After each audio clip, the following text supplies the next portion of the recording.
शाम का समय था। एक युवती पार्क में बेंच पर गुस्से में बैठी थी और बीच-बीच में कुछ बड़बड़ा रही थी। उसी पार्क में समीप की बेंच पर एक बुजुर्ग महिला भी बैठी थी। वो उस युवती को बड़े ध्यान से देख रही थी। फिर धीरे से उठकर उस युवती के पास आकर पूछती है, बेटी, क्या मैं यहाँ बैठ सकती हूँ? युवती हाँ बोल देती है। बुजुर्ग महिला वहीं बैठ जाती है।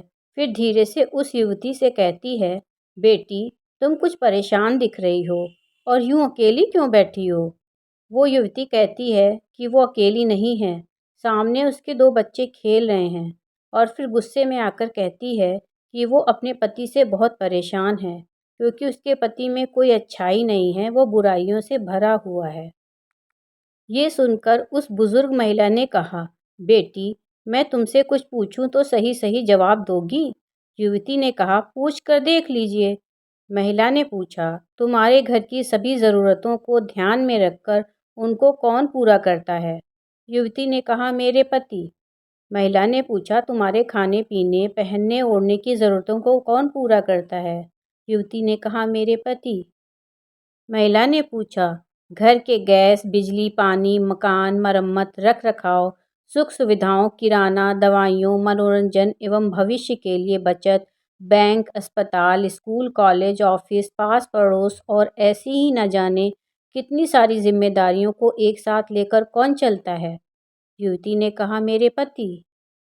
महिला ने फिर पूछा, सुबह से शाम तक कुछ रुपयों के लिए बाहर वालों की और अपने अधिकारियों की खरी खोटी कौन सुनता है? युवती ने कहा, मेरे पति। महिला ने पूछा, बीमारी में तुम्हारा ध्यान और सेवा कौन करता है? युवती ने कहा, मेरे पति।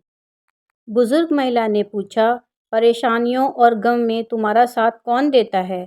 युवती ने कहा, मेरा पति। महिला ने पूछा, तुम लोगों के अच्छे जीवन और समाज में सम्मानजनक जीवन के लिए कौन प्रयासरत रहता है? युवती ने कहा, मेरा पति।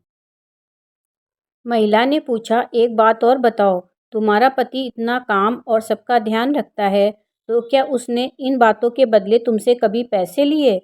युवती ने कहा, नहीं, कभी नहीं लिए। बुजुर्ग महिला ने पूछा, क्या उसने तुम्हें कभी ताना दिया कि तुम पैसे नहीं कमाती हो? युवती ने कहा, नहीं दिया कोई ताना। इस बात पर वो बुजुर्ग महिला बोली कि पति की एक कमी तुम्हें नजर आ गई, मगर तुम्हें उसकी इतनी सारी खूबियां कभी नजर नहीं आईं। जब तुम दुखी हो तो वो तुम्हें कभी अकेला नहीं छोड़ेगा। वो अपने दुख अपने मन में ही रखता होगा, लेकिन तुम्हें नहीं बताता होगा ताकि तुम परेशान न हो। हर वक्त, हर दिन तुम्हें कुछ अच्छी बातें सिखाने की कोशिश करता रहता है, ताकि वो कुछ समय शांति के साथ घर पर व्यतीत कर सके और दिन भर की थकान और परेशानियों को भुला सके। कुछ छोटी-छोटी बातों पर तुमसे झगड़ा तो कर सकता है, तुम्हें 2 बातें बोल भी देगा, परंतु और किसी को तुम्हारे बारे में कुछ भी नहीं बोलने देगा। तुम्हें आर्थिक मजबूती देगा और तुम्हारा और बच्चों का भविष्य भी सुरक्षित करेगा। कुछ भी अच्छा ना हो, फिर भी तुमसे यही कहेगा, चिंता मत करो, सब ठीक हो जाएगा। माँ बाप के बाद तुम्हारा ध्यान रखना और हर प्रकार की सुविधा और सुरक्षा देने का प्रयास करेगा। चूँकि पत्नियों के लिए पति ईश्वर का दिया हुआ एक विशेष उपहार है, इसलिए उसकी उपयोगिता को समझो और उसकी देखभाल करो। बुजुर्ग महिला ने फिर कहा, बेटी, ये सब बातें मैं अपने खुद के अनुभव से बता रही हूँ।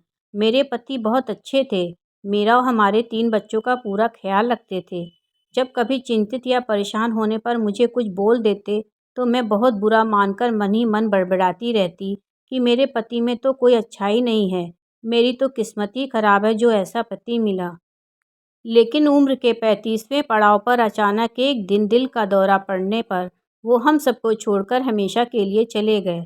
उसके बाद हर दिन हम लोगों का जीवन संघर्षमय बन गया। तब मुझे सचमुच समझ आया कि मेरे पति में कितनी अच्छाइयाँ थीं और कितनी बुराइयाँ थीं।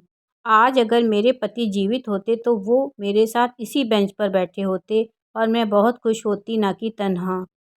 बुजुर्ग महिला की बात सुनकर उस युवती को एक पत्नी के जीवन में अच्छे पति का क्या महत्व होता है, पूरी तरह से समझ में आ गया था। मित्रों, कहानी सुनने के लिए दिल से धन्यवाद।